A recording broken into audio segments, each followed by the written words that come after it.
السلام علیکم ورحمۃ اللہ وبرکاتہ۔ الحمد للہ رب العالمین والعاقبۃ للمتقین والصلاة والسلام علی اشرف الانبیاء والمرسلین نبینا محمد وعلی آلہ وصحبہ اجمعین ومن تبعہم بإحسان الی یوم الدین، اما بعد۔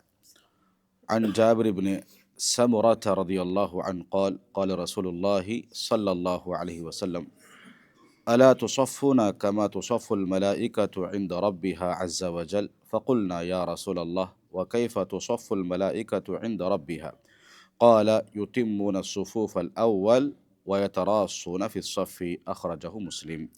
جابر بن سمرہ رضی اللہ عنہ سے روایت ہے، اللہ کے رسول صلی اللہ علیہ وسلم نے فرمایا، تم لوگ اس طرح صف بندی کرو جس طرح بارگاہ الہی میں فرشتے صف بستہ رہتے ہیں۔ ہم لوگوں نے کہا، اے اللہ کے رسول، کیسے فرشتے بارگاہ الہی میں صف بندی کرتے ہیں؟ تو آپ صلی اللہ علیہ وسلم نے فرمایا، وہ لوگ سب سے پہلے اگلی صف پوری کرتے ہیں اور صف میں مل کر کھڑے ہوتے ہیں۔ ابو مسعود رضی اللہ عنہ سے روایت ہے، کان رسول اللہ صلی اللہ علیہ وسلم یمسح بمناکبنا فی الصلاۃ۔ رسول اللہ صلی اللہ علیہ وسلم نماز کے لیے کھڑے ہوتے تو مونڈھوں پر ہاتھ پھیرتے اور فرماتے، استووا ولا تختلفوا فتختلف قلوبکم، برابر کھڑے رہو اور آگے پیچھے نہ رہو ورنہ تمہارے دلوں میں پھوٹ پڑ جائے گی۔ وَلِيَلِنِي مِنْكُمْ أُولُو الْأَحْلَامِ وَالنُّهَى ثُمَّ الَّذِينَ يَلُونَهُمْ ثُمَّ الَّذِينَ يَلُونَهُمْ، اور نیز میرے قریب وہ کھڑے ہوں جو سمجھدار اور عقل مند ہوں، اور پھر جو ان سے قریب ہوں، اور پھر جو ان سے قریب ہوں عقل اور سمجھ میں۔ انس رضی اللہ عنہ سے روایت ہے، رسول اللہ صلی اللہ علیہ وسلم نے فرمایا، سووا صفوفکم فإن تسویۃ الصف من تمام الصلاۃ۔ اللہ کے نبی صلی اللہ علیہ وسلم نے فرمایا، تم لوگ اپنی صفیں برابر رکھا کرو، کیونکہ صف کی برابری سے نماز کی تکمیل ہوتی ہے۔ سماک بن حرب رضی اللہ عنہ سے روایت ہے، میں نے نعمان بن بشیر رضی اللہ عنہ کو فرماتے ہوئے سنا، کان رسول اللہ صلی اللہ علیہ وسلم یسوی صفوفنا حتی کأنما یسوی بها القدح حتی رآنا قد عقلنا عنه ثم خرج يوما فقام حتى كاد يكبر فرأى رجل باديا صدره من الصف فقال عباد الله لتسوون صفوفكم أو ليخالفن الله بين وجوهكم، أخرجه مسلم۔ رسول اللہ صلی اللہ علیہ وسلم ہماری صفیں برابر کیا کرتے تھے، حتیٰ کہ ایسا معلوم ہوتا کہ آپ ان سے تیر کی لکڑی برابر فرما رہے ہیں۔ یہاں تک کہ آپ نے دیکھا کہ ہم نے یہ بات آپ صلی اللہ علیہ وسلم سے سیکھ لی، یعنی صفوں کو برابر کھڑی رکھنا، یہ علم ہم نے مکمل سیکھ لیا۔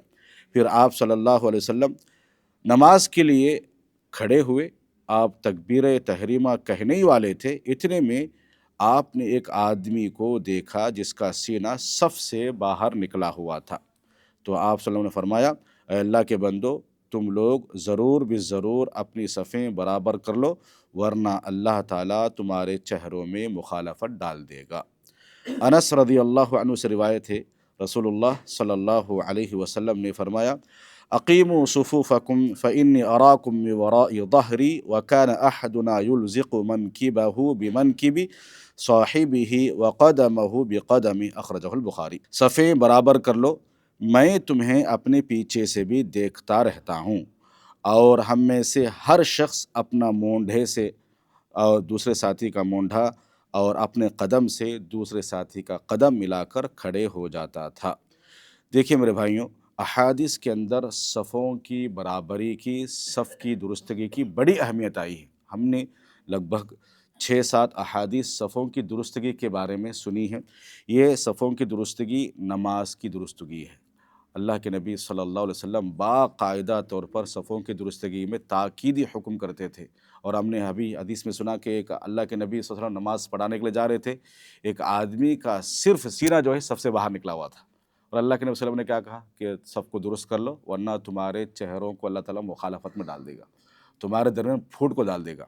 اور ان احادیث سے پتہ چلتا ہے کہ نماز کے اندر ایسے کھڑے ہوں، ایک انسان اپنے مونڈے سے دوسرا مونڈا، دوسرے آدمی کا مونڈا ملنا چاہیے، اور دوسرے قدم، ایک آدمی کا قدم دوسرے آدمی کے قدم سے ملنا چاہیے، ایسا کھڑے ہو کہ جیسا کہ ایک دیوار کے مانند ہے۔ جب انسان ایسے کھڑے ہوتا ہے تو صف کی درستگی ہوتی ہے، ایک آدمی کھاندہ نہیں ملاتا ہے، مونڈا نہیں ملاتا ہے، ایک آدمی پیچھے اور آگے پیچھے آگے ایسا ہوتا ہے، یہ درستگی نہیں ہے۔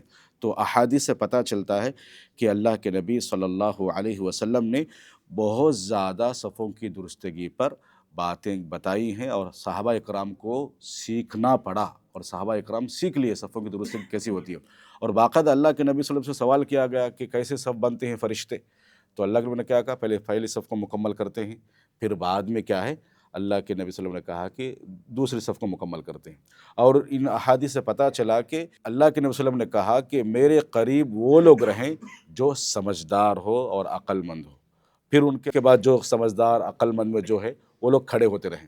یہاں پتہ چلا کہ امام جب نماز کے لیے کھڑے ہوتا ہے تو امام کے پیچھے ایسے لوگ کھڑے ہوں جو دین یا علم سے وابستہ رہتے ہوں، جنہیں دین کے مسئلے مسائل، شریعت کے مسئلے مسائل معلوم ہوتے ہوں۔ یہ اللہ کے نبی صلی اللہ علیہ وسلم نے ایک طریقہ بتایا ہے۔